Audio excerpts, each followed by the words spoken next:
आप सुन रहे हैं जगत गुरु तत्वदर्शी संत रामपाल जी महाराज द्वारा लिखित पुस्तक ज्ञान गंगा का पेज नंबर 23। परमेश्वर कबीर साहेब के असंख्य ब्रह्मांडों का लघु चित्र दिया गया है, जिसे आप पुस्तक में देख सकते हैं।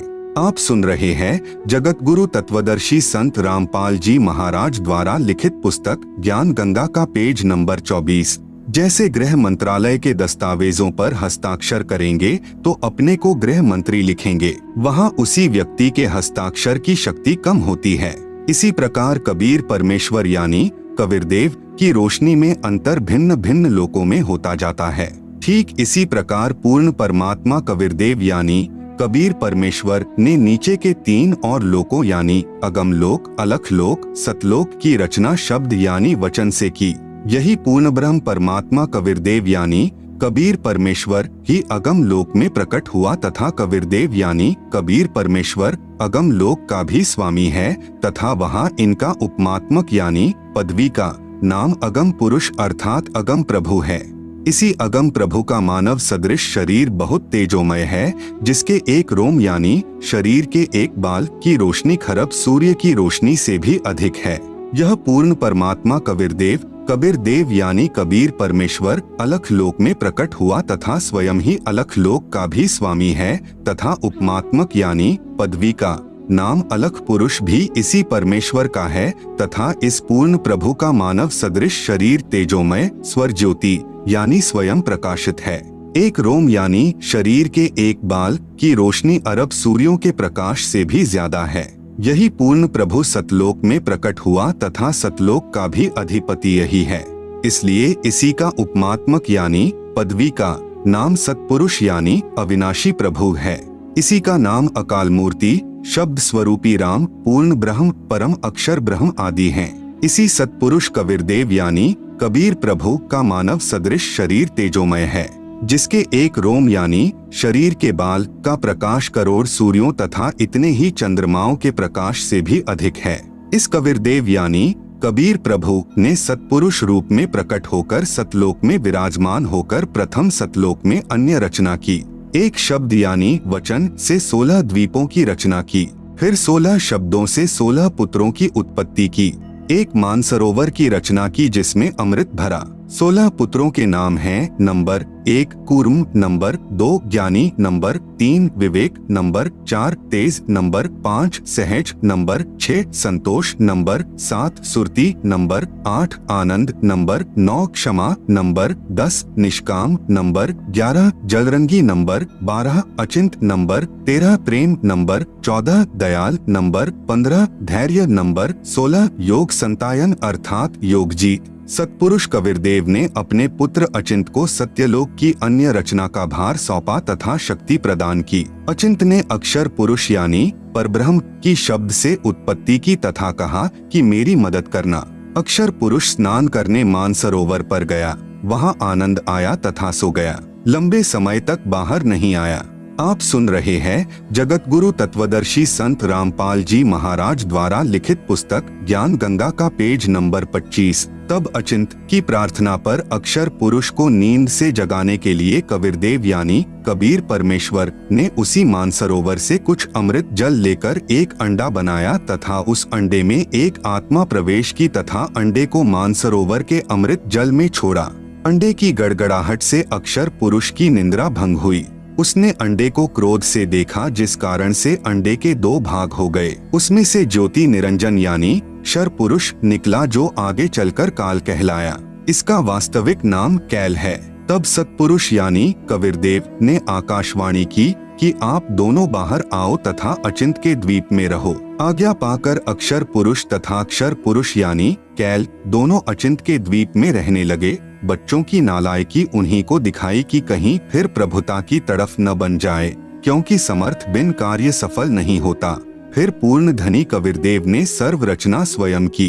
अपनी शब्द शक्ति से एक राजेश्वरी यानी राष्ट्रीय शक्ति उत्पन्न की, जिससे सर्व ब्रह्मांडों को स्थापित किया। इसी को पराशक्ति परानंदनी भी कहते हैं। पूर्ण ब्रह्म ने सर्व आत्माओं को अपने ही अंदर से अपनी वचन शक्ति से अपने मानव शरीर सदृश उत्पन्न किया। प्रत्येक हंस आत्मा का परमात्मा जैसा ही शरीर रचा, जिसका तेज 16 सूर्यों जैसा मानव सदृश ही है। परंतु परमेश्वर के शरीर के एक रोमकूप का प्रकाश करोड़ों सूर्यों से भी ज्यादा है। बहुत समय उपरांत क्षर पुरुष यानी ज्योति निरंजन ने सोचा कि हम तीनों यानी अचिंत, अक्षर पुरुष, क्षर पुरुष एक द्वीप में रह रहे हैं तथा अन्य एक द्वीप में रह रहे हैं। मैं भी साधना करके अलग द्वीप प्राप्त करूंगा। उसने ऐसा विचार करके एक पैर पर खड़ा होकर 70 युग तक तप किया। आत्माएं काल के जाल में कैसे फंसी, विशेष जब ब्रह्म यानी ज्योति निरंजन तप कर रहा था। हम सभी आत्माएं जो आज ज्योति निरंजन के 21 ब्रह्मांडों में रहते हैं, इसकी साधना पर आसक्त हो गए तथा हृदय से इसे चाहने लगे। अपने सुखदायी प्रभु सत्य पुरुष से विमुख हो गए, जिस कारण से पतिव्रता पद से गिर गए। पूर्ण प्रभु के बार बार सावधान करने पर भी हमारी आसक्ति क्षर पुरुष से नहीं हटी। यही प्रभाव आज भी काल सृष्टि में विद्यमान है। जैसे नौजवान बच्चे फिल्म स्टारों यानी अभिनेताओं तथा अभिनेत्रियों की बनावटी अदाओं तथा अपने रोजगार उद्देश्य से कर रहे भूमिका पर अति आसक्त हो जाते हैं, रोकने से नहीं रुकते। यदि कोई अभिनेता या अभिनेत्री निकटवर्ती शहर में आ जाए तो देखें उन नादान बच्चों की भीड़ केवल दर्शन करने के लिए बहुसंख्या में एकत्रित हो जाती है। लेना एक न देने दो, रोजी रोटी अभिनेता कमा रहे हैं, नौजवान बच्चे लुट रहे हैं। माता पिता कितना ही समझाएं किंतु बच्चे नहीं मानते। कहीं न कहीं, कभी न कभी लुक छिप कर जाते ही रहते हैं। पूर्ण ब्रह्म कबीरदेव यानी कबीर प्रभु ने क्षर पुरुष से पूछा कि बोलो क्या चाहते हो। उसने कहा कि पिताजी, यह स्थान मेरे लिए कम है, मुझे अलग से द्वीप प्रदान करने की कृपा करें। हक्का कबीर यानी सत कबीर ने उसे 21 ब्रह्मांड प्रदान कर दिए। कुछ समय उपरांत ज्योति निरंजन ने सोचा इसमें कुछ रचना करनी चाहिए। खाली ब्रह्मांड यानी लाट किस काम के, यह विचार कर 70 युग तप करके पूर्ण परमात्मा कबीरदेव यानी कबीर प्रभु से रचना सामग्री की याचना की।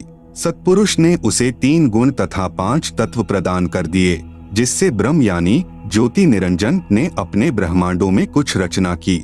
आप सुन रहे हैं जगत गुरु तत्वदर्शी संत रामपाल जी महाराज द्वारा लिखित पुस्तक ज्ञान गंगा का पेज नंबर 26। फिर सोचा कि इसमें जीव भी होने चाहिए, अकेले का दिल नहीं लगता। यह विचार करके 64 युग तक फिर तप किया।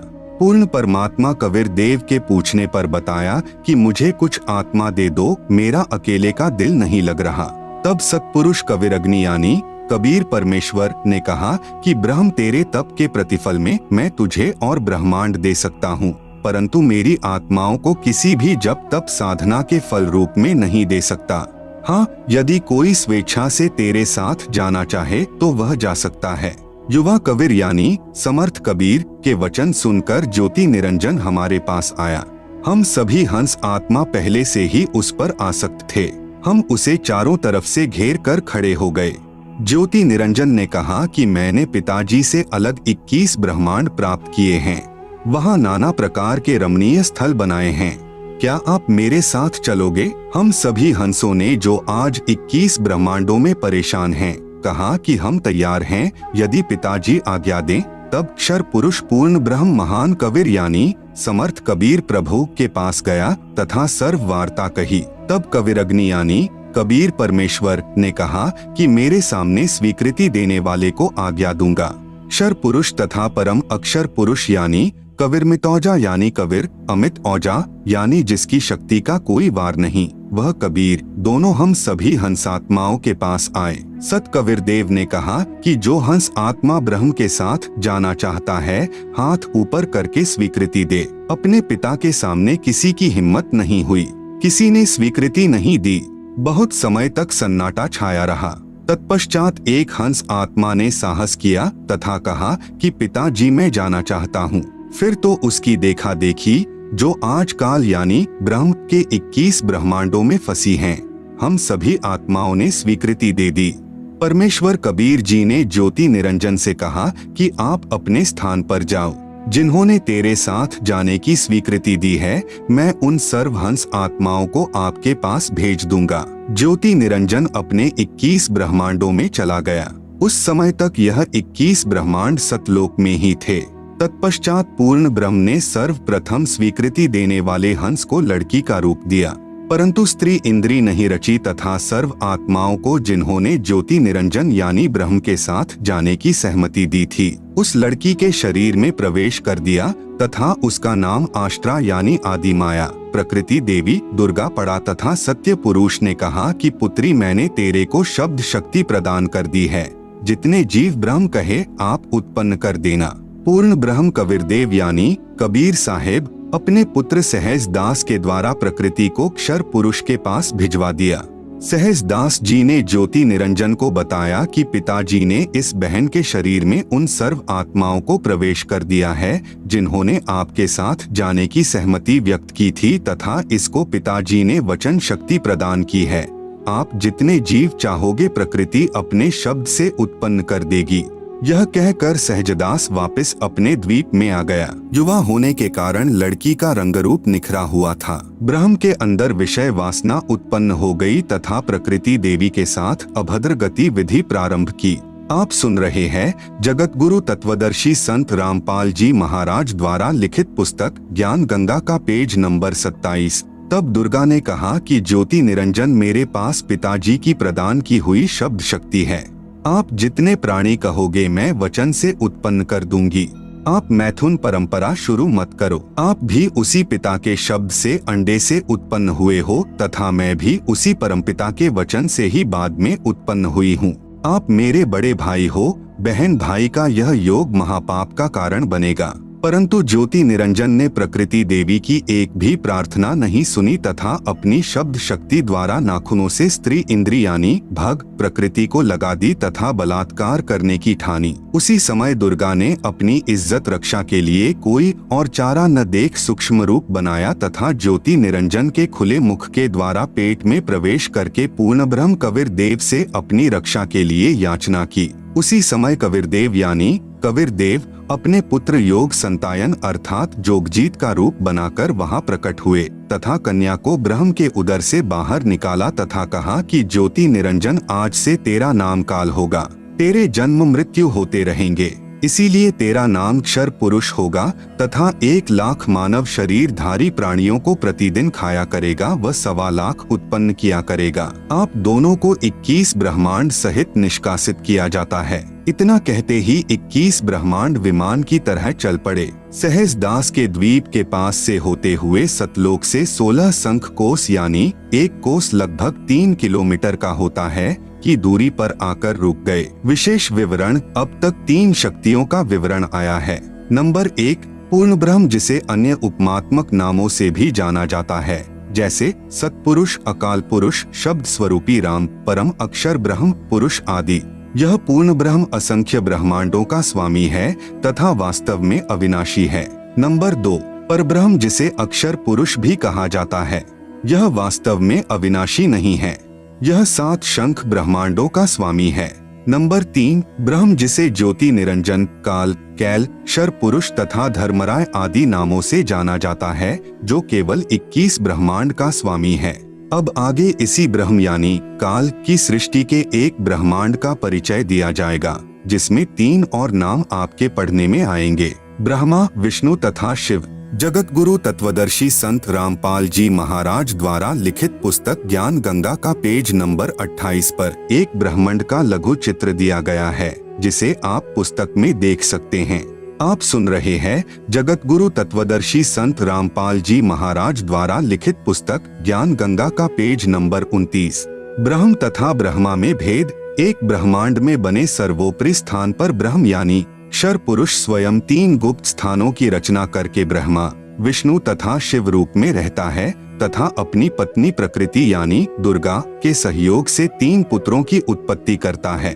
उनके नाम भी ब्रह्मा विष्णु तथा शिव ही रखता है।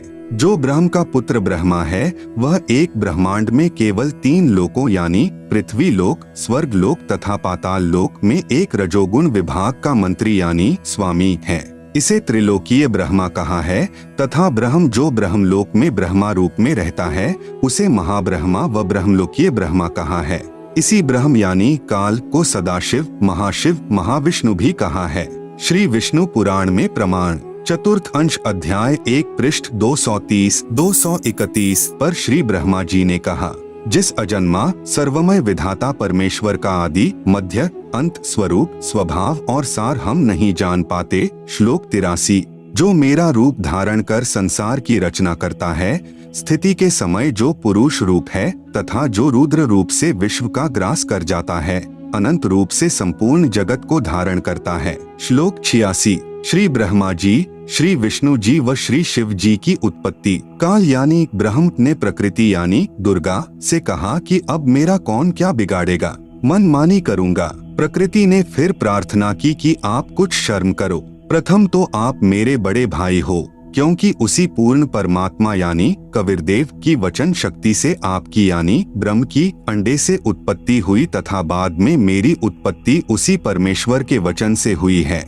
दूसरे, मैं आपके पेट से बाहर निकली हूँ, मैं आपकी बेटी हुई तथा आप मेरे पिता हुए। इन पवित्र नातों में बिगाड़ करना महापाप होगा। मेरे पास पिता की प्रदान की हुई शब्द शक्ति है। जितने प्राणी आप कहोगे मैं वचन से उत्पन्न कर दूंगी। ज्योति निरंजन ने दुर्गा की एक भी विनय नहीं सुनी तथा कहा कि मुझे जो सजा मिलनी थी मिल गई, मुझे सतलोक से निष्कासित कर दिया, अब मनमानी करूंगा। यह कहकर काल पुरुष यानी शर पुरुष ने प्रकृति के साथ जबरदस्ती शादी की तथा 3 पुत्रों यानी रजगुण युक्त ब्रह्मा जी, सतगुण युक्त विष्णु जी तथा तमगुण युक्त शिव शंकर जी की उत्पत्ति की। जवान होने तक तीनों पुत्रों को दुर्गा के द्वारा अचेत करवा देता है। फिर युवा होने पर श्री ब्रह्मा जी को कमल के फूल पर, श्री विष्णु जी को शेष नाग की शया पर तथा श्री शिव जी को कैलाश पर्वत पर सचेत करके इकट्ठे कर देता है। तत्पश्चात प्रकृति यानी दुर्गा ने इन तीनों का विवाह कर दिया जाता है। काल ब्रह्म के आदेश से प्रकृति देवी ने तीनों एक ब्रह्मांड में 3 लोकों यानी स्वर्ग लोक, पृथ्वी लोक तथा पाताल लोक में एक एक विभाग के मंत्री यानी प्रभु नियुक्त कर देता है। जैसे श्री ब्रह्मा जी को रजोगुण विभाग का तथा विष्णु जी को सत्तोगुण विभाग का तथा श्री शिव शंकर जी को तमोगुण विभाग का प्रभु बनाया तथा काल ब्रह्म स्वयं गुप्त यानी महाब्रह्मा, महाविष्णु, महाशिव रूप से मुख्य मंत्री पद को संभालता है। एक ब्रह्मांड में एक ब्रह्मलोक की रचना की है। आप सुन रहे हैं जगत गुरु तत्वदर्शी संत रामपाल जी महाराज द्वारा लिखित पुस्तक ज्ञान गंगा का पेज नंबर 30। उसी में 3 गुप्त स्थान बनाए हैं। एक रजोगुण प्रधान स्थान है जहाँ पर यह ब्रह्म यानी काल स्वयं महाब्रह्मा मुख्यमंत्री रूप में रहता है तथा अपनी पत्नी दुर्गा को महासावित्री रूप में रखता है। इन दोनों के संयोग से जो पुत्र इस स्थान पर उत्पन्न होता है वह स्वतः ही रजोगुणी बन जाता है। दूसरा स्थान सतोगुण प्रधान स्थान बनाया है। वहाँ पर यह क्षर पुरुष स्वयं महाविष्णु रूप बनाकर रहता है तथा अपनी पत्नी दुर्गा को महालक्ष्मी रूप में रखकर जो पुत्र उत्पन्न करता है उसका नाम विष्णु रखता है। वह बालक सतोगुण युक्त होता है तथा तीसरा इसी काल ने वहीं पर एक तमोगुण प्रधान क्षेत्र बनाया है।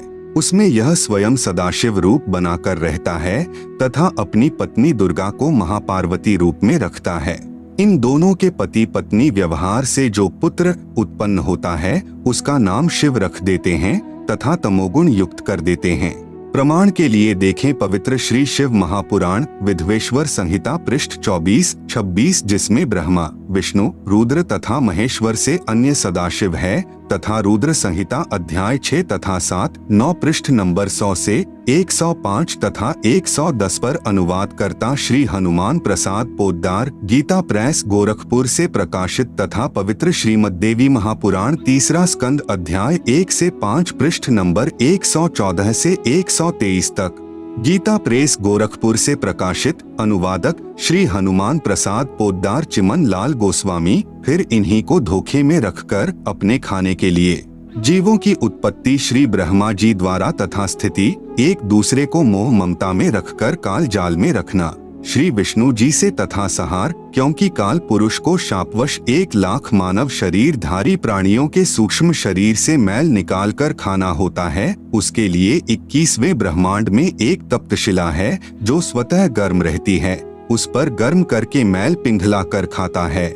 जीव मरते नहीं परंतु कष्ट असहनीय होता है। फिर प्राणियों को कर्म आधार पर अन्य शरीर प्रदान करता है। श्री शिव जी द्वारा करवाता है। जैसे किसी मकान में 3 कमरे बने हों, एक कमरे में अश्लील चित्र लगे हों, उस कमरे में जाते ही मन में वैसे ही मलिन विचार उत्पन्न हो जाते हैं। दूसरे कमरे में साधु संतों भक्तों के चित्र लगे हों तो मन में अच्छे विचार प्रभु का चिंतन ही बना रहता है। तीसरे कमरे में देश भक्तों व शहीदों के चित्र लगे हों तो मन में वैसे ही जोशीले विचार उत्पन्न हो जाते हैं।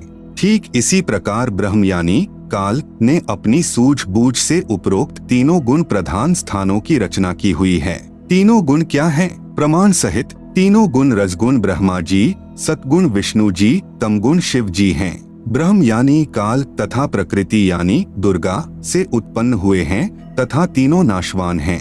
प्रमाण गीता प्रेस गोरखपुर से प्रकाशित श्री शिव महापुराण जिसके संपादक हैं श्री हनुमान प्रसाद पोद्दार, पृष्ठ संख्या 24 से 26 विधवेश्वर संहिता तथा पृष्ठ 110 अध्याय 9 रुद्र संहिता। इस प्रकार ब्रह्मा विष्णु तथा शिव तीनों देवताओं में गुण हैं, परंतु शिव यानी ब्रह्म काल गुणातीत कहा गया है। आप सुन रहे हैं जगत गुरु तत्वदर्शी संत रामपाल जी महाराज द्वारा लिखित पुस्तक ज्ञान गंगा का पेज नंबर 31। दूसरा प्रमाण गीता प्रेस गोरखपुर से प्रकाशित श्रीमद् देवी भागवत पुराण जिसके संपादक हैं श्री हनुमान प्रसाद पोद्दार चिमन लाल गोस्वामी। तीसरा स्कंद अध्याय 5 पृष्ठ 123। भगवान विष्णु ने दुर्गा की स्तुति की, कहा कि मैं यानी विष्णु ब्रह्मा तथा शंकर तुम्हारी कृपा से विद्यमान हैं।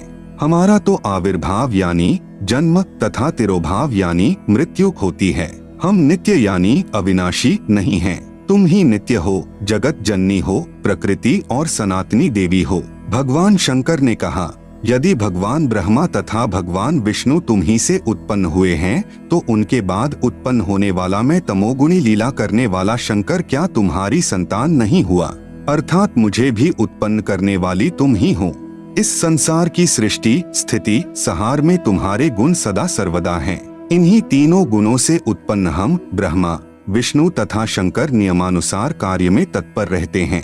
उपरोक्त यह विवरण केवल हिंदी में अनुवादित श्री देवी महापुराण से है, जिसमें कुछ तथ्यों को छुपाया गया है। इसलिए यही प्रमाण देखें श्रीमद्देवी भागवत महापुराण सभाष्टिकम संहात्यम, खेमराज श्री कृष्ण दास प्रकाशन मुंबई। इसमें संस्कृत सहित हिंदी अनुवाद किया है। तीसरा स्कंद अध्याय 4 पृष्ठ 10 श्लोक 42। ब्रह्मा अहम ईश्वरः फिलते प्रभावात् सर्वे वयम जनियुता न यदा तु नित्याः के अन्ये सुराः शतमख प्रमुखाः च नित्या नित्या त्वमेव जननी प्रकृतिः पुराणा। हिंदी अनुवाद हे मात ब्रह्मा मैं तथा शिव तुम्हारे ही प्रभाव से जन्मवान हैं, नित्य नहीं हैं, अर्थात हम अविनाशी नहीं हैं। फिर अन्य इंद्रादि दूसरे देवता किस प्रकार नित्य हो सकते हैं? तुम ही अविनाशी हो, प्रकृति तथा सनातनी देवी हो। पृष्ठ 11-12 अध्याय 5 श्लोक 8। यदि दयार्द्रम्ना न सदाम्बिके कथमेहम विहितः च तमोगुणः कमलजश्च रजोगुण संभवः सुविहितः किमु सत्वगुणो हरियः। अनुवाद भगवान शंकर बोले, हे मात यदि हमारे ऊपर आप दयायुक्त हो तो मुझे तमोगुण क्यों बनाया? कमल से उत्पन्न ब्रह्मा को रजोगुण किस लिए बनाया तथा विष्णु को सतगुण क्यों बनाया? अर्थात जीवों के जन्म मृत्यु रूपी दुष्कर्म में क्यों लगाया? श्लोक 12।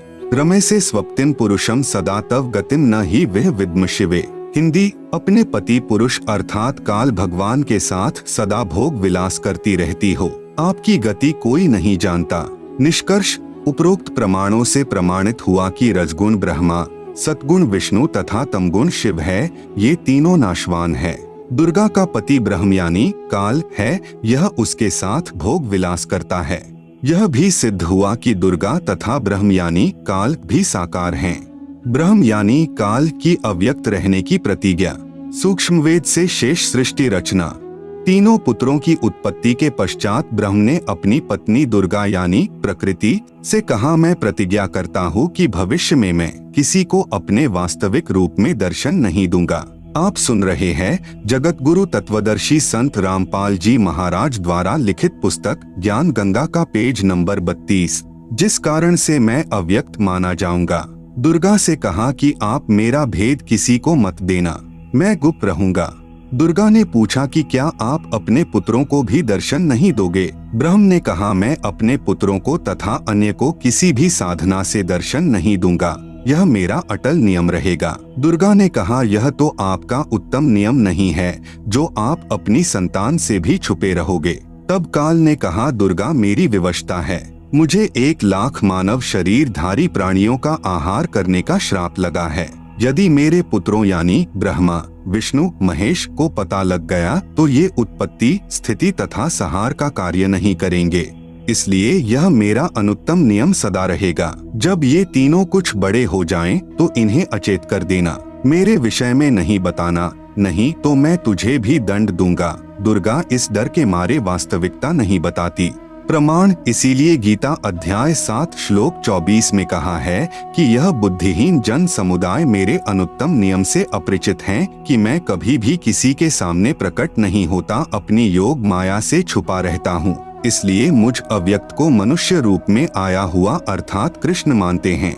अबुद्धयः यानी बुद्धिहीन, मम यानी मेरे, अनुत्तमम यानी अनुत्तम अर्थात घटिया, अव्ययम यानी अविनाशी, परम भावम यानी विशेष भाव को, अजानन्तः यानी न जानते हुए, माम अव्यक्तम यानी मुझ अव्यक्त को, व्यक्तिम यानी मनुष्य रूप में, आपन्नम यानी आया, मन्यन्ते यानी मानते हैं अर्थात मैं कृष्ण नहीं हूँ। गीता अध्याय 7 श्लोक 24, गीता अध्याय 11 श्लोक 47 तथा 48 में कहा है कि यह मेरा वास्तविक काल रूप है। इसके दर्शन अर्थात ब्रह्म प्राप्ति न वेदों में वर्णित विधि से, न जप से, न तप से तथा न किसी क्रिया से हो सकती है। जब तीनों बच्चे युवा हो गए तब माता भवानी यानी प्रकृति अष्टंगी ने कहा कि तुम सागर मंथन करो। प्रथम बार सागर मंथन किया तो ज्योति निरंजन ने अपने श्वासों द्वारा 4 वेद उत्पन्न किए। उनको गुप्त वाणी द्वारा आज्ञा दी कि सागर में निवास करो। 4 वेद निकले वह ब्रह्मा ने लिए। वस्तु लेकर तीनों बच्चे माता के पास आए तब माता ने कहा कि 4 वेदों को ब्रह्मा रखे व पढ़े। नोट, वास्तव में पूर्ण ब्रह्म ने ब्रह्म अर्थात काल को 5 वेद प्रदान किए थे, लेकिन ब्रह्म ने केवल 4 वेदों को प्रकट किया, 5वां वेद छुपा दिया, जो पूर्ण परमात्मा ने स्वयं प्रकट होकर कविर्गिर्भीः अर्थात कबीरवाणी यानी कबीर वाणी द्वारा लोकोक्तियों व दोहों के माध्यम से प्रकट किया है। दूसरी बार सागर मंथन किया तो 3 कन्याएं मिली। माता ने तीनों को बांट दिया। प्रकृति यानी दुर्गा ने अपने ही अन्य 3 रूप यानी सावित्री, लक्ष्मी तथा पार्वती धारण किए तथा समुद्र में छुपा दी। सागर मंथन के समय बाहर आ गई। वही प्रकृति 3 रूप हुई तथा भगवान ब्रह्मा को सावित्री, भगवान विष्णु को लक्ष्मी, भगवान शंकर को पार्वती पत्नी रूप में दी। तीनों ने भोग विलास किया। सुर तथा असुर दोनों पैदा हुए। आप सुन रहे हैं जगत गुरु तत्वदर्शी संत रामपाल जी महाराज द्वारा लिखित पुस्तक ज्ञान गंगा का पेज नंबर 33। जब तीसरी बार सागर मंथन किया तो 14 रत्न ब्रह्मा को तथा अमृत विष्णु को व देवताओं को, मध यानी शराब असुरों को तथा विष परमार्थ शिव ने अपने कंठ में ठहराया। यह तो बहुत बाद की बात है। जब ब्रह्मा वेद पढ़ने लगा तो पता चला कि कोई सर्व ब्रह्मांडों की रचना करने वाला कुल का मालिक पुरुष यानी प्रभु और है। तब ब्रह्मा जी ने विष्णु जी व शंकर जी को बताया कि वेदों में वर्णन है कि सृजनहार कोई और प्रभु है, परंतु वेद कहते हैं कि भेद हम भी नहीं जानते। उसके लिए संकेत है कि किसी तत्वदर्शी संत से पूछो। तब ब्रह्मा माता के पास आया और सब वृतांत कह सुनाया। माता कहा करती थी कि मेरे अतिरिक्त और कोई नहीं है, मैं ही करता हूँ, मैं ही सर्वशक्तिमान हूँ। परंतु ब्रह्मा ने कहा कि वेद ईश्वर कृत हैं, यह झूठ नहीं हो सकते। दुर्गा ने कहा कि तेरा पिता तुझे दर्शन नहीं देगा, उसने प्रतिज्ञा की हुई है। तब ब्रह्मा ने कहा, माता जी अब आपकी बात पर अविश्वास हो गया है, मैं उस पुरुष यानी प्रभु का पता लगाकर ही रहूंगा। दुर्गा ने कहा कि यदि वह तुझे दर्शन नहीं देगा तो तुम क्या करोगे?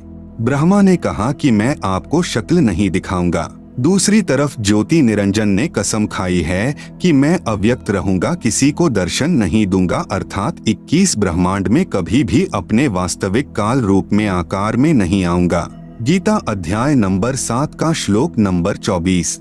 अव्यक्तम व्यक्तिम आपन्नम मन्यन्ते माम अबुद्धयः परम भावम अजानन्तः मम अव्ययम अनुत्तमम। अनुवाद, अबुद्धयः यानी बुद्धिहीन लोग, मम यानी मेरे, अनुत्तमम यानी अश्रेष्ठ, अव्ययम यानी अटल, परम यानी परम, भावम यानी भाव को, अजानन्तः यानी न जानते हुए, अव्यक्तम यानी अदृश्यमान, माम यानी मुझे, काल को, व्यक्तिम यानी न रूप आकार में, कृष्ण आपन्नम यानी प्राप्त हुआ, मन्यन्ते यानी मानते हैं। गीता अध्याय नंबर 7 का श्लोक नंबर 25। न अहम प्रकाशः सर्वस्य योगमाया स्मावृतः मूढ़ः अयम न अभिजानाति लोकः माम अजम अव्ययम। अनुवाद: अहम यानी मैं, योगमाया स्मावृतः यानी योगमाया से छिपा हुआ, सर्वस्य यानी सबके, प्रकाशः यानी प्रत्यक्ष, न यानी नहीं होता अर्थात अदृश्य अर्थात अव्यक्त रहता हूँ इसलिए, अजम यानी जन्म न लेने वाले, अव्ययम यानी अविनाशी अटल भाव को, अयम यानी यह, मूढ़ः यानी अज्ञानी, लोकः यानी जन समुदाय संसार, माम यानी मुझे, न यानी नहीं, अभिजानाति यानी जानता अर्थात मुझको कृष्ण समझता है, क्योंकि ब्रह्म अपनी शब्द शक्ति से अपने नाना रूप बना लेता है। यह दुर्गा का पति है, इसलिए इस मंत्र में कह रहा है कि मैं श्री कृष्ण आदि की तरह दुर्गा से जन्म नहीं लेता। ब्रह्मा का अपने पिता यानी काल ब्रह्म की प्राप्ति के लिए प्रयत्न। तब दुर्गा ने ब्रह्मा जी से कहा कि अलख निरंजन तुम्हारा पिता है, परंतु वह तुम्हें दर्शन नहीं देगा। ब्रह्मा ने कहा कि मैं दर्शन करके ही लौटूंगा। माता ने पूछा कि यदि तुझे दर्शन नहीं हुए तो क्या करेगा? ब्रह्मा ने कहा मैं प्रतिज्ञा करता हूँ, यदि पिता के दर्शन नहीं हुए तो मैं आपके समक्ष नहीं आऊंगा। आप सुन रहे हैं जगत गुरु तत्वदर्शी संत रामपाल जी महाराज द्वारा लिखित पुस्तक ज्ञान गंगा का पेज नंबर 34। यह कहकर ब्रह्मा जी व्याकुल होकर उत्तर दिशा की तरफ चल दिया, जहाँ अंधेरा ही अंधेरा है। वहाँ ब्रह्मा ने 4 युग तक ध्यान लगाया परंतु कुछ भी प्राप्ति नहीं हुई। काल ने आकाशवाणी की कि जीव उत्पत्ति क्यों नहीं की। भवानी ने कहा कि आपका ज्येष्ठ पुत्र ब्रह्मा जिद करके आपकी तलाश में गया है। ब्रह्मा के बिना जीव उत्पत्ति का सब कार्य असंभव है। ब्रह्म यानी काल ने कहा उसे वापस बुला लो, मैं उसे दर्शन नहीं दूंगा। तब दुर्गा यानी प्रकृति ने अपनी शब्द शक्ति से गायत्री नाम की लड़की उत्पन्न की तथा उसे ब्रह्मा को लौटा लाने को कहा। गायत्री ब्रह्मा जी के पास गई परंतु ब्रह्मा जी समाधि लगाए हुए थे, उन्हें कोई आभास ही नहीं था कि कोई आया है। तब आदि कुमारी यानी प्रकृति ने गायत्री को ध्यान द्वारा बताया कि इसके चरण स्पर्श कर। तब गायत्री ने ऐसा ही किया। ब्रह्मा जी का ध्यान भंग हुआ तो क्रोधवश बोले कि कौन पापिन है जिसने मेरा ध्यान भंग किया है, मैं तुझे श्राप दूंगा। गायत्री कहने लगी कि मेरा दोष नहीं है, पहले मेरी बात सुनो तब श्राप देना। मेरे को माता ने तुम्हें लौटा लाने को कहा है क्योंकि आपके बिना जीव उत्पत्ति नहीं हो सकती। ब्रह्मा ने कहा कि मैं कैसे जाऊं, पिताजी के दर्शन हुए नहीं, ऐसे जाऊं तो मेरा उपहास होगा। यदि आप माता जी के समक्ष यह कह दें कि ब्रह्मा को पिता यानी ज्योति निरंजन के दर्शन हुए हैं, मैंने अपनी आंखों से देखा है, तो मैं आपके साथ चलूं। तब गायत्री ने कहा कि आप मेरे साथ संभोग यानी सेक्स करोगे तो मैं आपकी झूठी साक्षी यानी गवाही भरूंगी। तब ब्रह्मा ने सोचा कि पिता के दर्शन हुए नहीं, वैसे जाऊं तो माता के सामने शर्म लगेगी और चारा नहीं दिखाई दिया। फिर गायत्री से रति क्रिया यानी संभोग की। तब गायत्री ने कहा कि क्यों न एक गवाह और तैयार किया जाए। ब्रह्मा ने कहा बहुत ही अच्छा है।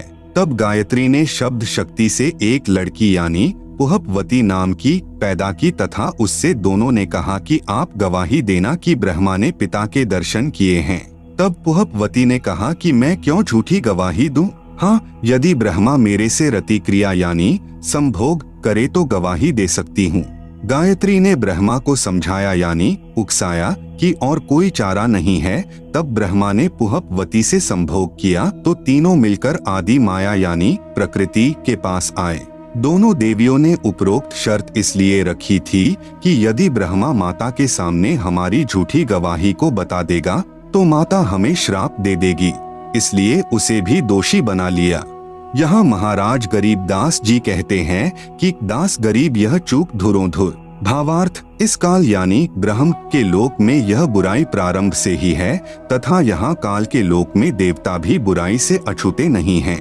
जैसे श्री विष्णु जी ने जालंधर राक्षस की पतिव्रता पत्नी तुलसी के साथ धोखा करके उसके साथ रति क्रिया यानी सेक्स करके उसका पतिव्रता भंग किया, भगवान शिव ने भी श्री विष्णु द्वारा मोहिनी रूप धारण करने पर उसके साथ संभोग यानी सेक्स करने के उद्देश्य से उसका हाथ पकड़ा।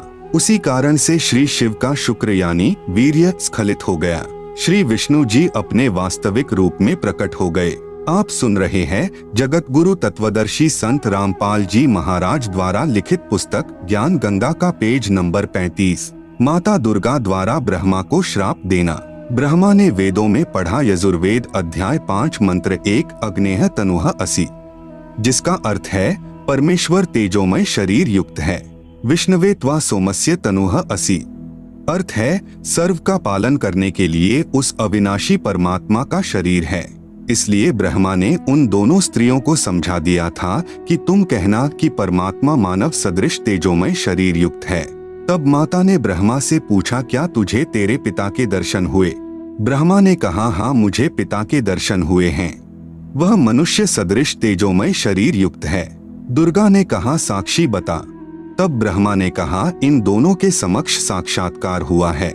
देवी ने उन दोनों लड़कियों से पूछा, क्या तुम्हारे सामने ब्रह्म का साक्षात्कार हुआ है? तब दोनों ने कहा कि हाँ, हमने अपनी आंखों से देखा है।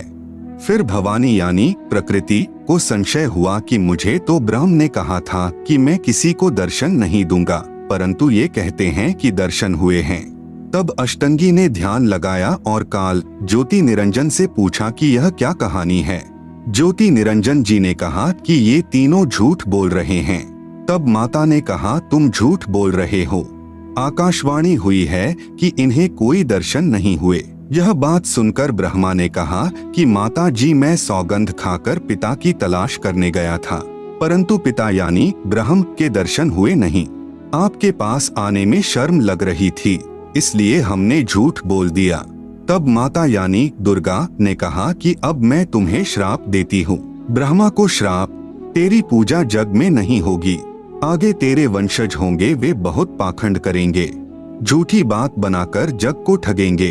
ऊपर से तो कर्म कांड करते दिखाई देंगे, अंदर से विकार करेंगे।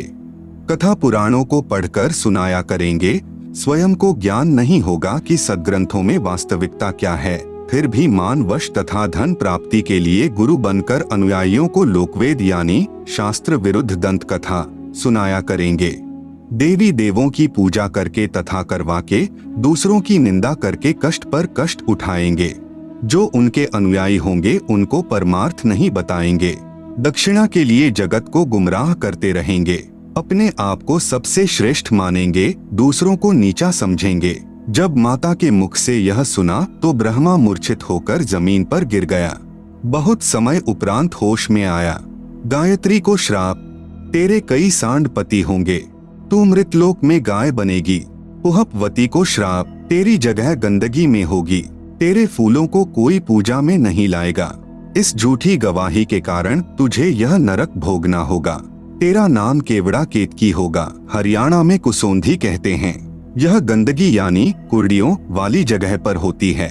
इस प्रकार तीनों को श्राप देकर माता भवानी बहुत पछताई। आप सुन रहे हैं जगत गुरु तत्वदर्शी संत रामपाल जी महाराज द्वारा लिखित पुस्तक ज्ञान गंगा का पेज नंबर 36। इस प्रकार पहले तो जीव बिना सोचे मन यानी काल निरंजन के प्रभाव से गलत कार्य कर देता है, परंतु जब आत्मा यानी सत्पुरुष अंश के प्रभाव से उसे ज्ञान होता है तो पीछे पछताना पड़ता है। जिस प्रकार माता पिता अपने बच्चों को छोटी सी गलती के कारण ताड़ते हैं क्रोधवश होकर, परंतु बाद में बहुत पछताते हैं, यही प्रक्रिया मन यानी काल निरंजन के प्रभाव से सर्व जीवों में क्रियावान हो रही है। हाँ, यहाँ एक बात विशेष है कि निरंजन यानी काल ब्रह्म ने भी अपना कानून बना रखा है कि यदि कोई जीव किसी दुर्बल जीव को सताएगा तो उसे उसका बदला देना पड़ेगा। जब आदि भवानी यानी प्रकृति अष्टंगी ने ब्रह्मा, गायत्री व पुहपवती को श्राप दिया तो अलख निरंजन यानी ब्रह्मकाल ने कहा कि हे भवानी यानी प्रकृति अष्टंगी, यह आपने अच्छा नहीं किया। अब मैं यानी निरंजन आपको श्राप देता हूँ कि द्वापर युग में तेरे भी 5 पति होंगे। द्रौपदी ही आदिमाया का अवतार हुई है। जब यह आकाशवाणी सुनी तो आदि माया ने कहा कि हे ज्योति निरंजन यानी काल, मैं तेरे वश पड़ी हूँ, जो चाहे सो कर ले। सृष्टि रचना में दुर्गा जी के अन्य नामों का बार बार लिखने का उद्देश्य है कि पुराणों, गीता तथा वेदों में प्रमाण देखते समय भ्रम उत्पन्न नहीं होगा। जैसे गीता अध्याय 14 श्लोक 3-4 में काल ब्रह्म ने कहा है कि प्रकृति तो गर्भ धारण करने वाली सब जीवों की माता है, मैं उसके गर्भ में बीज स्थापित करने वाला पिता हूँ। श्लोक 4 में कहा है कि प्रकृति से उत्पन्न तीनों गुण जीवात्मा को कर्मों के बंधन में बांधते हैं। इस प्रकरण में प्रकृति तो दुर्गा है तथा तीनों गुण तीनों देवता रजगुण ब्रह्मा, सतगुण विष्णु तथा तमगुण शिव के सांकेतिक नाम हैं। विष्णु का अपने पिता यानी काल ब्रह्म की प्राप्ति के लिए प्रस्थान व माता का आशीर्वाद पाना। इसके बाद विष्णु से प्रकृति ने कहा कि पुत्र तू भी अपने पिता का पता लगा ले। तब विष्णु अपने पिताजी काल यानी ब्रह्म का पता करते करते पाताल लोक में चले गए, जहाँ शेषनाग था। उसने विष्णु को अपनी सीमा में प्रविष्ट होते देखकर क्रोधित होकर जहर भरा फुंकारा मारा। उसके विष के प्रभाव से विष्णु जी का रंग सांवला हो गया, जैसे स्प्रे पेंट हो जाता है। तब विष्णु ने चाहा कि इस नाग को मजा चखाना चाहिए। तब ज्योति निरंजन यानी काल ने देखा कि अब विष्णु को शांत करना चाहिए। तब आकाशवाणी हुई कि विष्णु, अब तू अपनी माता जी के पास जा और सत्य सत्य सारा विवरण बता देना तथा जो कष्ट आपको शेषनाग से हुआ है, इसका प्रतिशोध द्वापर युग में लेना। द्वापर युग में आप यानी विष्णु तो कृष्ण अवतार धारण करोगे और कालीदह में कालिंद्री नामक नाग शेषनाग का अवतार होगा। ऊंच होई के नीच सतावे ताकर ओएल यानी बदला मोही सो पावे, जो जीव देई पीर पुनि काहू हम पुनि ओएल दिवावेता हूँ। तब विष्णु जी माता जी के पास आए तथा सत्य सत्य कह दिया कि मुझे पिता के दर्शन नहीं हुए। आप सुन रहे हैं जगत गुरु तत्वदर्शी संत रामपाल जी महाराज द्वारा लिखित पुस्तक ज्ञान गंगा का पेज नंबर 37। इस बात से माता यानी प्रकृति बहुत प्रसन्न हुई और कहा कि पुत्र तू सत्यवादी है। अब मैं अपनी शक्ति से तेरे पिता से मिलाती हूँ तथा तेरे मन का संशय खत्म करती हूँ। कबीर देख पुत्र तो ही पिता भीटाऊ, तोरे मन का धोखा मिटाऊ। मन स्वरूप करता कह जानो, मनते दूजा और न मानो। स्वर्ग पाताल दौर मन केरा, मन अस्थिर मन अह अनेरा। निरंकार मन ही को कहिए, मन की आस निश दिन रहिए। देखूं पलटी शून्य मह ज्योति, जहाँ पर झिलमिल झालर होती। इस प्रकार माता यानी अष्टंगी प्रकृति ने विष्णु से कहा कि मन ही जग का करता है, यही ज्योति निरंजन है। ध्यान में जो 1000 ज्योतियां नजर आती हैं, वही उसका रूप है। जो शंख घंटा आदि का बाजा सुना, यह महास्वर्ग में निरंजन का ही बज रहा है। तब माता यानी अष्टंगी प्रकृति ने कहा कि हे पुत्र, तुम सब देवों के सरताज हो और तेरी हर कामना व कार्य मैं पूर्ण करूंगी। तेरी पूजा सर्व जग में होगी। आपने मुझे सच सच बताया है। काल के 21 ब्रह्मांडों के प्राणियों की विशेष आदत है कि अपनी व्यर्थ महिमा बनाता है। जैसे दुर्गा जी श्री विष्णु जी को कह रही है कि तेरी पूजा जग में होगी। मैंने तुझे तेरे पिता के दर्शन करा दिए। दुर्गा ने केवल प्रकाश दिखाकर श्री विष्णु जी को बहका दिया। श्री विष्णु जी भी प्रभु की यही स्थिति अपने अनुयायियों को समझाने लगे कि परमात्मा का केवल प्रकाश दिखाई देता है, परमात्मा निराकार है। इसके बाद आदि भवानी रुद्र यानी महेश जी के पास गई तथा कहा कि महेश तू भी कर ले अपने पिता की खोज। तेरे दोनों भाइयों को तो तुम्हारे पिता के दर्शन नहीं हुए, उनको जो देना था वह प्रदान कर दिया है। अब आप मांगो जो मांगना है। तब महेश ने कहा कि हे जननी, मेरे दोनों बड़े भाइयों को पिता के दर्शन नहीं हुए, फिर प्रयत्न करना व्यर्थ है। कृपा मुझे ऐसा वर दो कि मैं अमर यानी मृत्युंजय हो जाऊं। तब माता ने कहा कि यह मैं नहीं कर सकती। हाँ, युक्ति बता सकती हूँ जिससे तेरी आयु सबसे लंबी बनी रहेगी। विधि योग समाधि है, इसलिए महादेव जी ज्यादातर समाधि में ही रहते हैं। इस प्रकार माता यानी अष्टंगी प्रकृति ने तीनों पुत्रों को विभाग बांट दिए। भगवान ब्रह्मा जी को काल लोक में 184 के चोले यानी शरीर रचने यानी बनाने का अर्थात रजोगुण प्रभावित करके संतान उत्पत्ति के लिए विवश करके जीव उत्पत्ति कराने का विभाग प्रदान किया। भगवान विष्णु जी को इन जीवों के पालन पोषण कर्मानुसार करने तथा मोह ममता उत्पन्न करके स्थिति बनाए रखने का विभाग दिया। भगवान शिव शंकर यानी महादेव को संहार करने का विभाग प्रदान किया, क्योंकि इनके पिता निरंजन को 1 लाख मानव शरीरधारी जीव प्रतिदिन खाने पड़ते हैं। यहाँ पर मन में एक प्रश्न उत्पन्न होगा कि ब्रह्मा, विष्णु तथा शंकर जी से उत्पत्ति, स्थिति और संहार कैसे होता है। ये तीनों अपने अपने लोक में रहते हैं। जैसे आजकल संचार प्रणाली को चलाने के लिए उपग्रहों को ऊपर आसमान में छोड़ा जाता है। आप सुन रहे हैं जगत गुरु तत्वदर्शी संत रामपाल जी महाराज द्वारा लिखित पुस्तक ज्ञान गंगा का पेज नंबर 38, और वे नीचे पृथ्वी पर संचार प्रणाली को चलाते हैं। ठीक इसी प्रकार ये तीनों देव जहाँ भी रहते हैं, इनके शरीर से निकलने वाले सूक्ष्म गुण की तरंगे तीनों लोकों में अपने आप हर प्राणी पर प्रभाव बनाए रहती है। उपरोक्त विवरण एक ब्रह्मांड में ब्रह्म यानी काल की रचना का है। ऐसे ऐसे क्षर पुरुष यानी काल के 21 ब्रह्मांड हैं, परंतु क्षर पुरुष यानी काल स्वयं व्यक्त अर्थात वास्तविक शरीर रूप में सबके सामने नहीं आता। उसी को प्राप्त करने के लिए तीनों देवों यानी ब्रह्मा जी, विष्णु जी, शिव जी को वेदों में वर्णित विधि अनुसार भरसक साधना करने पर भी ब्रह्म यानी काल के दर्शन नहीं हुए। बाद में ऋषियों ने वेदों को पढ़ा। उसमें लिखा है कि अग्नेय तनूर असि, पवित्र यजुर्वेद अध्याय 1 मंत्र 15 परमेश्वर सशरीर है, तथा पवित्र यजुर्वेद अध्याय 5 मंत्र 1 में लिखा है कि अग्नेय तनूर असि विष्णवे त्वा सोमस्य तनूर असि। इस मंत्र में 2 बार वेद गवाही दे रहा है कि सर्वव्यापक सर्वपालन करता सत्पुरुष सशरीर है। पवित्र यजुर्वेद अध्याय 40 मंत्र 8 में कहा है कि कबीर मनीषी यानी जिस परमेश्वर की सर्व प्राणियों को चाह है, वह कबीर अर्थात कबीर है। उसका शरीर बिना नाड़ी यानी अस्नाविरम का है। शुक्रम यानी वीर्य से बनी 5 तत्व से बनी भौतिक अकायम यानी काया रहित है।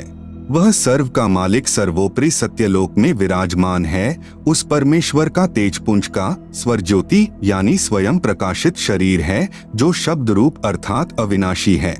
वही कबीरदेव यानी कबीर परमेश्वर है, जो सर्व ब्रह्मांडों की रचना करने वाला विधाता यानी सर्व ब्रह्मांडों का रचनहार, स्वयंभूः यानी स्वयं प्रकट होने वाला, यथा तथ्य अर्थान यानी वास्तव में, शाश्वत यानी अविनाशी है। गीता अध्याय 15 श्लोक 17 में भी प्रमाण है। भावार्थ है कि पूर्ण ब्रह्म का शरीर का नाम कबीर यानी कबीरदेव है। उस परमेश्वर का शरीर नूर तत्व से बना है। परमात्मा का शरीर अति सूक्ष्म है, जो उस साधक को दिखाई देता है जिसकी दिव्य दृष्टि खुल चुकी है। इस प्रकार जीव का भी सूक्ष्म शरीर है, जिसके ऊपर 5 तत्व का खोल यानी कवर अर्थात 5 तत्व की काया चढ़ी होती है, जो माता पिता के संयोग से शुक्रम यानी वीर्य से बनी है। शरीर त्यागने के पश्चात भी जीव का सूक्ष्म शरीर साथ रहता है। वह शरीर उसी साधक को दिखाई देता है जिसकी दिव्य दृष्टि खुल चुकी है। इस प्रकार परमात्मा व जीव की स्थिति को समझें। वेदों में ओम नाम के स्मरण का प्रमाण है, जो केवल ब्रह्म साधना है। इस उद्देश्य से ओम नाम के जाप को पूर्ण ब्रह्म का मानकर ऋषियों ने भी हजारों वर्ष हठ योग करके यानी समाधि लगाकर प्रभु प्राप्ति की चेष्टा की, परंतु प्रभु दर्शन नहीं हुए। सिद्धियां प्राप्त हो गई। उन्हीं सिद्धि रूपी खिलौनों से खेलकर ऋषि भी जन्म मृत्यु के चक्र में ही रह गए तथा अपने अनुभव के शास्त्रों में परमात्मा को निराकार लिख दिया। ब्रह्म यानी काल ने कसम खाई है कि मैं अपने वास्तविक रूप में किसी को दर्शन नहीं दूंगा, मुझे अव्यक्त जाना करेंगे। अव्यक्त का भावार्थ है कि कोई आकार में है, परंतु व्यक्तिगत रूप से स्थूल रूप में दर्शन नहीं देता। जैसे आकाश में बादल छा जाने पर दिन के समय सूर्य अदृश्य हो जाता है, वह दृश्यमान नहीं है। आप सुन रहे हैं जगत गुरु तत्वदर्शी संत रामपाल जी महाराज द्वारा लिखित पुस्तक ज्ञान गंगा का पेज नंबर 39। परंतु वास्तव में बादलों के पार ज्यों का त्यों है। इस अवस्था को अव्यक्त कहते हैं। प्रमाण के लिए गीता अध्याय 7 श्लोक 24, 25 अध्याय 11 श्लोक 48 तथा 32। पवित्र गीता जी बोलने वाला ब्रह्म यानी काल श्री कृष्ण जी के शरीर में प्रेतवत प्रवेश करके कह रहा है कि अर्जुन, मैं बढ़ा हुआ काल हूँ और सर्व को खाने के लिए आया हूँ। गीता अध्याय 11 का श्लोक नंबर 32, यह मेरा वास्तविक रूप है। इसको तेरे अतिरिक्त न तो कोई पहले देख सका तथा न कोई आगे देख सकता है, अर्थात वेदों में वर्णित यज्ञ, जप, तप तथा ओम नाम आदि की विधि से मेरे इस वास्तविक स्वरूप के दर्शन नहीं हो सकते। गीता अध्याय 11 श्लोक नंबर 48। मैं कृष्ण नहीं हूँ।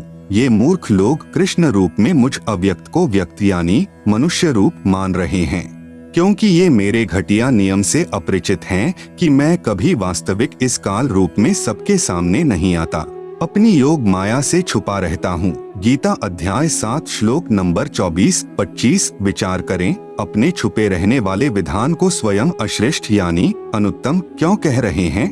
यदि पिता अपनी संतान को भी दर्शन नहीं देता तो उसमें कोई त्रुटि है जिस कारण से छुपा है तथा सुविधाएं भी प्रदान कर रहा है।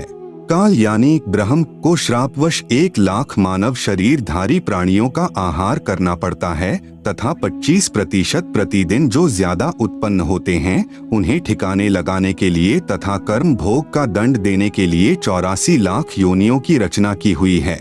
यदि सबके सामने बैठकर किसी की पुत्री, किसी की पत्नी, किसी के पुत्र माता पिता को खाएगा तो सर्व को ब्रह्म से घृणा हो जाए तथा जब भी कभी पूर्ण परमात्मा कविरग्नि यानी कबीर परमेश्वर स्वयं आए या अपना कोई संदेशवाहक यानी दूत भेजे तो सर्व प्राणी सत्य भक्ति करके काल के जाल से निकल जाएं।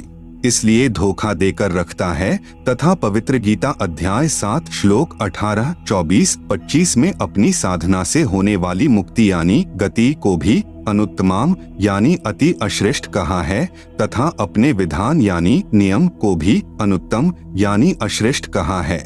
प्रत्येक ब्रह्मांड में बने ब्रह्मलोक में एक महास्वर्ग बनाया है।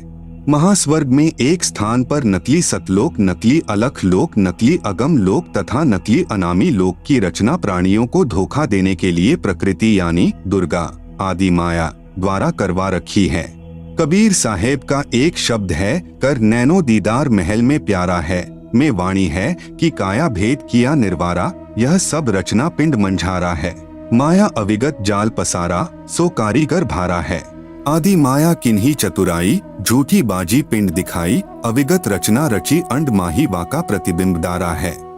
एक ब्रह्मांड में अन्य लोकों की भी रचना है, जैसे श्री ब्रह्मा जी का लोक, श्री विष्णु जी का लोक, श्री शिव जी का लोक, जहाँ पर बैठकर तीनों प्रभु नीचे के 3 लोकों यानी स्वर्गलोक अर्थात इंद्र का लोक, पृथ्वी लोक तथा पाताल लोक पर एक एक विभाग के मालिक बनकर प्रभुता करते हैं। जगत गुरु तत्वदर्शी संत रामपाल जी महाराज द्वारा लिखित पुस्तक ज्ञान गंगा का पेज नंबर 40 पर ब्रह्मलोक का लघु चित्र तथा पेज नंबर 41 पर ज्योति निरंजन यानी काल ब्रह्म के लोक यानी 21 ब्रह्मांड का लघु चित्र दिया गया है, जिसे आप पुस्तक में देख सकते हैं। आप सुन रहे हैं जगत गुरु तत्वदर्शी संत रामपाल जी महाराज द्वारा लिखित पुस्तक ज्ञान गंगा का पेज नंबर 42 तथा अपने पिता काल के खाने के लिए प्राणियों की उत्पत्ति, स्थिति तथा संहार का कार्यभार संभालते हैं। तीनों प्रभुओं की भी जन्म व मृत्यु होती है, तब काल इन्हें भी खाता है। इसी ब्रह्मांड, इसे अंड भी कहते हैं क्योंकि ब्रह्मांड की बनावट अंडाकार है। इसे पिंड भी कहते हैं क्योंकि शरीर यानी पिंड में एक ब्रह्मांड की रचना कमलों में टीवी की तरह देखी जाती है। में एक मानसरोवर तथा धर्मराय यानी न्यायाधीश का भी लोक है तथा एक गुप्त स्थान पर पूर्ण परमात्मा अन्य रूप धारण करके रहता है, जैसे प्रत्येक देश का राजदूत भवन होता है। वहाँ पर कोई नहीं जा सकता। वहाँ पर वे आत्माएं रहती हैं जिनकी सत्यलोक की भक्ति अधूरी रहती है। जब भक्ति युग आता है तो उस समय परमेश्वर कबीर जी अपना प्रतिनिधि पूर्ण संत सतगुरु भेजते हैं। इन पुण्य आत्माओं को पृथ्वी पर उस समय मानव शरीर प्राप्त होता है तथा ये शीघ्र ही सत भक्ति पर लग जाते हैं तथा सतगुरु से दीक्षा प्राप्त करके पूर्ण मोक्ष प्राप्त कर जाते हैं। उस स्थान पर रहने वाले हंस आत्माओं की निजी भक्ति कमाई खर्च नहीं होती। परमात्मा के भंडार से सर्व सुविधाएं उपलब्ध होती हैं। ब्रह्म यानी काल के उपासकों की भक्ति कमाई स्वर्ग महास्वर्ग में समाप्त हो जाती है, क्योंकि इस काल लोक यानी ब्रह्मलोक तथा परब्रह्म लोक में प्राणियों को अपना किया कर्मफल ही मिलता है। क्षर पुरुष यानी ब्रह्म ने अपने 20 ब्रह्मांडों को 4 महाब्रह्मांडों में विभाजित किया है। एक महाब्रह्मांड में 5 ब्रह्मांडों का समूह बनाया है तथा चारों ओर से अंडाकार गोलाई यानी परिधि में रोका है तथा चारों महाब्रह्मांडों को भी फिर अंडाकार गोलाई यानी परिधि में रोका है। 21वें ब्रह्मांड की रचना एक महाब्रह्मांड जितना स्थान लेकर की है। 21वें ब्रह्मांड में प्रवेश होते ही 3 रास्ते बनाए हैं। 21वें ब्रह्मांड में भी बाईं तरफ नकली सतलोक, नकली अलख लोक, नकली अगम लोक, नकली अनामी लोक की रचना प्राणियों को धोखे में रखने के लिए आदि माया यानी दुर्गा से करवाई है तथा दाईं तरफ 12 सर्वश्रेष्ठ ब्रह्म साधकों यानी भक्तों को रखता है। फिर प्रत्येक युग में उन्हें अपने संदेश वाहक यानी संत सतगुरु बनाकर पृथ्वी पर भेजता है, जो शास्त्र विधि रहित साधना व ज्ञान बताते हैं तथा स्वयं भी भक्तिहीन हो जाते हैं तथा अनुयायियों को भी काल जाल में फंसा जाते हैं। फिर वे गुरुजी तथा अनुयायी दोनों ही नरक में जाते हैं। फिर सामने एक ताला लगा रखा है, वह रास्ता काल यानी ब्रह्म के निज लोक में जाता है, जहाँ पर यह ब्रह्म यानी काल अपने वास्तविक मानव सदृश काल रूप में रहता है। इसी स्थान पर एक पत्थर की टुकड़ी तवे के आकार की यानी चपाती पकाने की लोहे की गोल प्लेट सी होती है, स्वतः गर्म रहती है, जिस पर 1 लाख मानव शरीरधारी प्राणियों के सूक्ष्म शरीर को भूनकर उनमें से गंदगी निकालकर खाता है। उस समय सर्व प्राणी बहुत पीड़ा अनुभव करते हैं तथा हाहाकार मच जाती है। फिर कुछ समय उपरांत वे बेहोश हो जाते हैं। जीव मरता नहीं। फिर धर्मराय के लोक में जाकर कर्माधार से अन्य जन्म प्राप्त करते हैं तथा जन्म मृत्यु का चक्कर बना रहता है। आप सुन रहे हैं जगत गुरु तत्वदर्शी संत रामपाल जी महाराज द्वारा लिखित पुस्तक ज्ञान गंगा का पेज नंबर 43। उपरोक्त सामने लगा ताला ब्रह्म यानी काल केवल अपने आहार वाले प्राणियों के लिए कुछ क्षण के लिए खोलता है। पूर्ण परमात्मा के सत्य नाम व सार नाम से यह ताला स्वयं खुल जाता है। ऐसे काल का जाल पूर्ण परमात्मा कबीरदेव यानी कबीर साहेब ने स्वयं ही अपने निजी भक्त धर्मदास जी को समझाया। परब्रह्म के साथ संख ब्रह्मांडों की स्थापना कबीर परमेश्वर यानी कबीरदेव ने आगे बताया है कि परब्रह्म यानी अक्षर पुरुष ने अपने कार्य में गफलत की, क्योंकि यह मानसरोवर में सो गया तथा जब परमेश्वर यानी मैंने अर्थात कबीर साहेब ने उस सरोवर में अंडा छोड़ा तो अक्षर पुरुष यानी परब्रह्म ने उसे क्रोध से देखा। इन दोनों अपराधों के कारण 7 संख ब्रह्मांडों सहित सतलोक से बाहर कर दिया।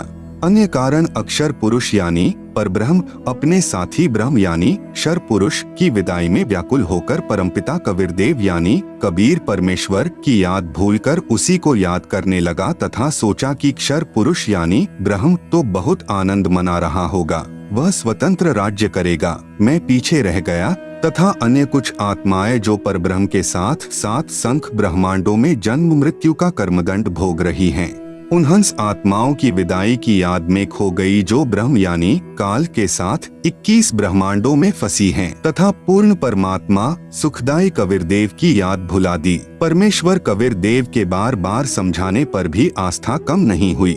परब्रह्म यानी अक्षर पुरुष ने सोचा कि मैं भी अलग स्थान प्राप्त करूं तो अच्छा रहे। यह सोचकर राज्य प्राप्ति की इच्छा से सारनाम का जाप प्रारंभ कर दिया। इसी प्रकार अन्य आत्माओं ने यानी जो परब्रह्म के साथ संख ब्रह्मांडों में फंसी हैं, सोचा कि वे जो ब्रह्म के साथ आत्माएं गई हैं, वे तो वहां मौज मस्ती मनाएंगे, हम पीछे रह गए। परब्रह्म के मन में यह धारणा बनी कि क्षर पुरुष अलग होकर बहुत सुखी होगा। यह विचार कर अंतरात्मा से भिन्न स्थान प्राप्ति की ठान ली। परब्रह्म यानी अक्षर पुरुष ने हठ योग नहीं किया, परंतु केवल अलग राज्य प्राप्ति के लिए सहज ध्यान योग विशेष कसक के साथ करता रहा। अलग स्थान प्राप्त करने के लिए पागलों की तरह विचरने लगा, खाना पीना भी त्याग दिया। अन्य कुछ आत्माएं जो पहले काल ब्रह्म के साथ गई आत्माओं के प्रेम में व्याकुल थी, वे अक्षर पुरुष के वैराग्य पर आसक्त होकर उसे चाहने लगी। पूर्ण प्रभु के पूछने पर परब्रह्म ने अलग स्थान मांगा तथा कुछ हंसात्माओं के लिए भी याचना की। तब कबीरदेव ने कहा कि जो आत्मा आपके साथ स्वेच्छा से जाना चाहें उन्हें भेज देता हूँ। पूर्ण प्रभु ने पूछा कि कौन हंस आत्मा परब्रह्म के साथ जाना चाहता है, सहमति व्यक्त करे। बहुत समय उपरांत एक हंस ने स्वीकृति दी। फिर देखा देखी उन सर्व आत्माओं ने भी सहमति व्यक्त कर दी।